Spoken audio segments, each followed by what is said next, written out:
From R. Kelly crashing out on national television. Y'all killing me with this. To Bobcat trying to burn an entire set. What if I don't know.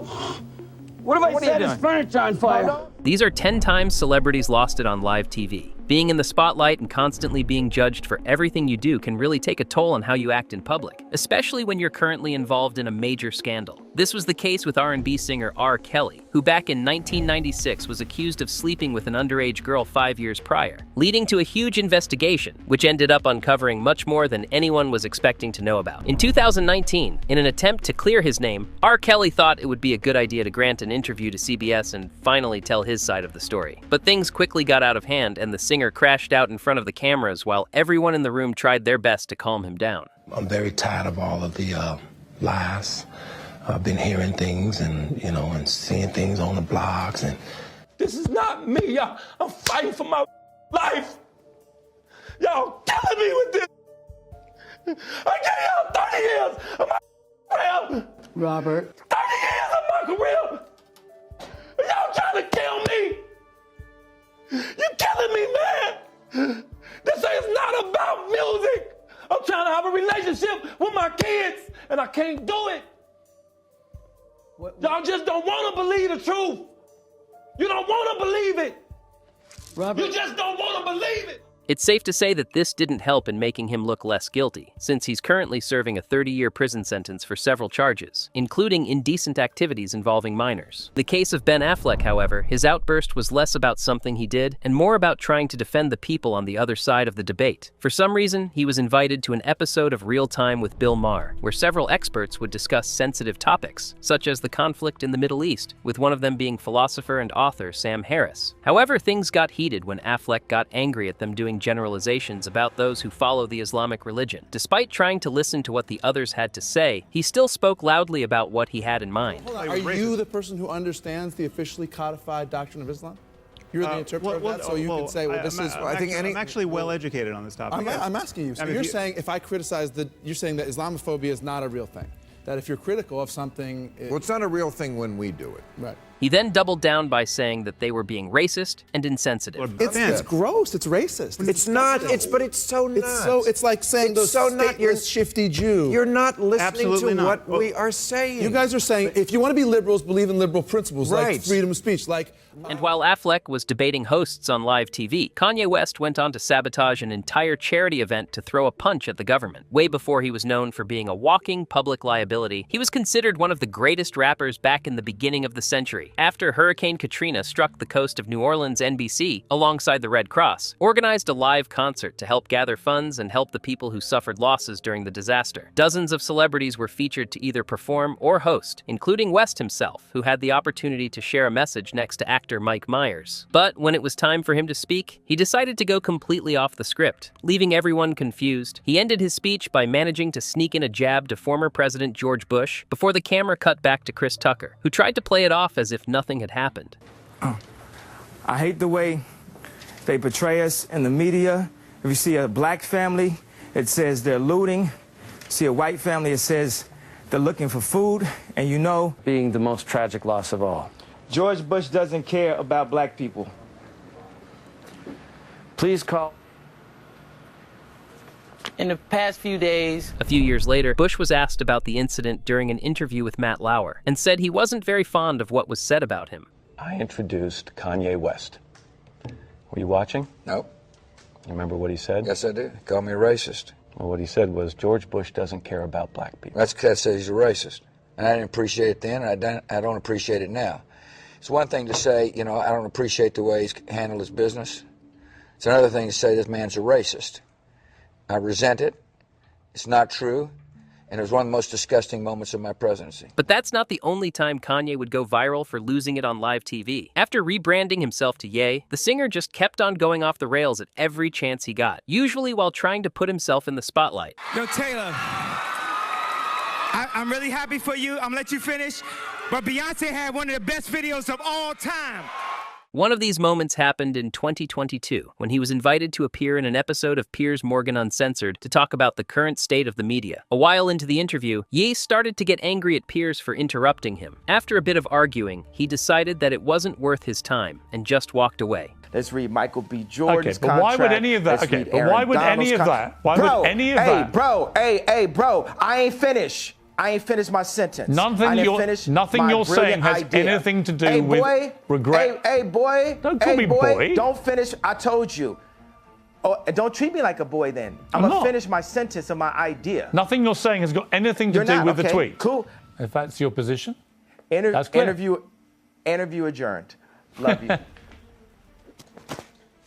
Now, let's move from one egocentric celebrity to another, because Elon Musk did something crazier when confronted by an interviewer. After he acquired Twitter and rebranded it to X, the platform suffered heavy losses in revenue from advertisers leaving in record numbers in fear that the new management would make it riskier to have their name in something associated with Musk. During a public interview with the New York Times at the 2023 DealBook Summit, he was asked what he thought about advertisers retreating from X, and gave a very blunt response, to say the least. There was all of the criticism. There was advertisers leaving. We talked to Bob Iger today. I hope they stop. You hope? Don't advertise. You don't want them to advertise? No. What do you mean? If somebody's going to try to blackmail me with advertising, blackmail me with money, go yourself. But go yourself. Is that clear? I hope it is. Now, for a bit of a flashback to 1994, when denim was all the rage and Nirvana was playing on every single radio station. Another media standout for that year was the time the then New Orleans Saints quarterback Jim Everett appeared on Jim Rome's ESPN show Talk 2. Things got off to a rough start from the first interaction between the two of them, with Rome trying to make fun of Everett by calling him Chris, referring to the female tennis player Chris Evert. Despite Everett's multiple warnings, Rome kept insisting on the name to get a reaction from him. And he got a reaction, however, just not the one he was expecting. Have you on the show? Good to be here, Jim. Thank you. Check that. Chris Everett. Good to have you on the show. You know what? You've been calling me that for about the last 5 years. About 2 years, actually, Chris. Well, hey. Well, it's good to see you, too. because you've been talking like this behind my back for a long time. But now I said it right here. Right, exactly. Well, we got no problem with that. I think that you probably won't say it again. I bet I do. Okay. Chris?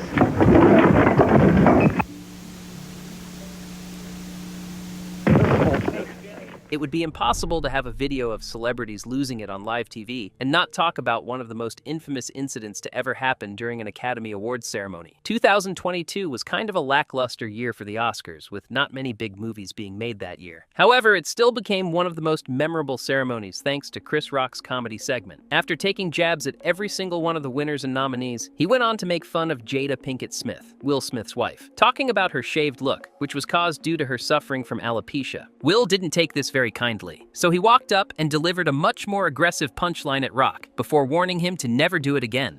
Jada, I love you. G.I. Jane 2, can't wait to see it. All right? Richard?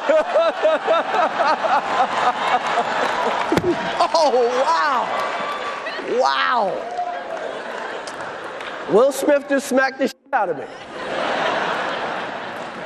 Keep my wife's name out your mouth. Wow, dude. Yes. It was a G.I. Jane joke. Keep my wife's name out your mouth. I'm going to, okay?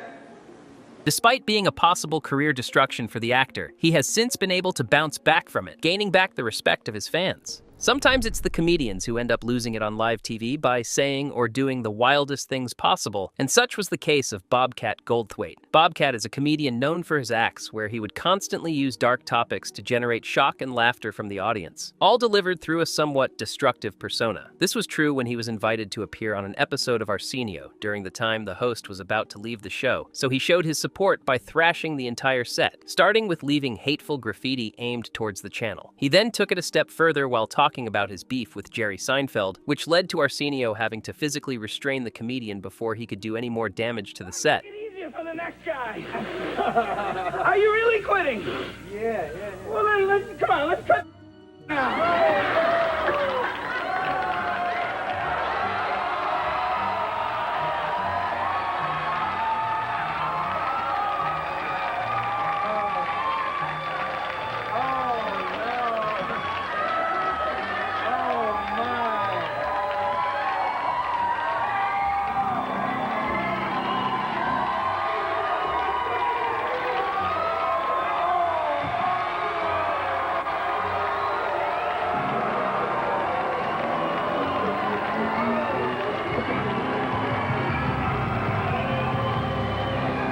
God. I might as well do a little Seinfeld bashing while I'm at it. No. He's very popular. You don't want to do that. He's the devil. No. He's a spooky, weird Scientologist guy banging teenage girls. Not well. I just want to break. Come on.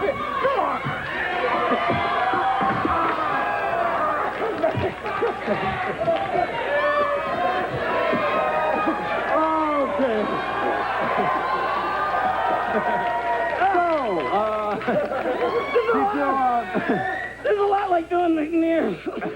A few years after the whole Arsenio spectacle, he was invited to The Tonight Show with Jay Leno, and he wasted no time in letting Leno know that he was planning something even crazier for that night. So, after rambling for a bit, he went on to really give a fiery performance, quite literally. The most impressive part of everything was how calm both Leno and his other guest managed to stay, and to be honest, they probably knew something like that was about to happen with Bobcat on the set. No, I gotta go nuts. No, you don't have to go nuts.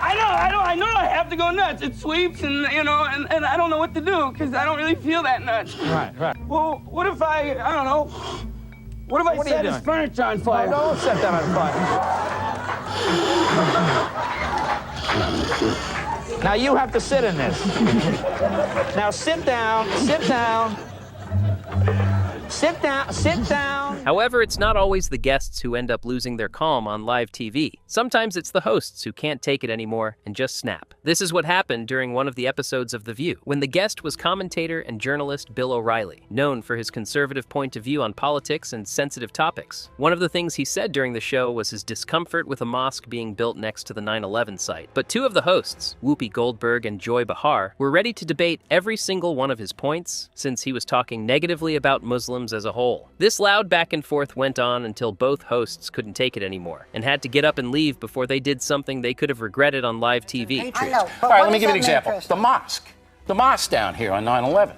That's inappropriate. It's sure they have a right to do it, and the Constitution, but it's inappropriate because a lot of the 9/11 families, who I know, say, "Look, we don't want that. Yeah, that shouldn't be there." Americans don't want it. Don't want it. But why is that? But why aren't we saying it's inappropriate? Why is it inappropriate when 70 families died? What are you Muslims killed us on 9/11. Oh my God! That is. Muslims didn't kill us on 9/11? Is that what you're saying? Excuse me, extremists. Want to keep watching crazy moments that have happened to celebrities? Then hit that like button and subscribe for even more content like this. I'll see you in the next one.